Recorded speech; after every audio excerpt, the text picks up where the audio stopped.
पंढरपूर इथल्या विठ्ठल रुक्मिणीच्या दर्शन रांगेची व्यवस्था अत्यंत अपुरी आहे। त्यामुळे दर्शन मंडप आणि स्कायवॉकच्या माध्यमातून भाविकांना सुलभ दर्शन व्यवस्था व्हावी यासाठी जिल्हाधिकारी कुमार आशीर्वाद यांच्या मार्गदर्शनाखाली प्रशासनाने 129 कोटींचा आराखडा तयार केला होता।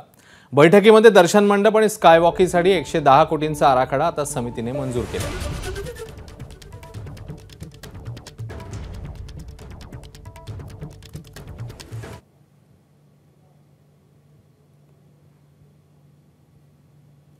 तर एकूण 110 कोटीच्या आराखड्याला मंजुरी देण्यात आलेली आहे। गोपाळपूरच्या पत्राशेडमध्ये 4 मजली दर्शन मंडप देखील उभारण्यात येणार आहे।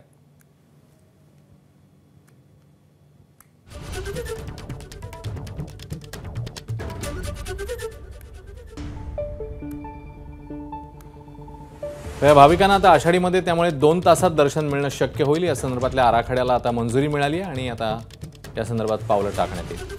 गोपाळपूरच्या पत्राशेडमध्ये दर्शन मंडप उभारण्यात येणार आहे। भक्तांच्या सोयी सुविधांच्या दृष्टीने एक महत्त्वाचं पाऊल म्हणावं लागेल।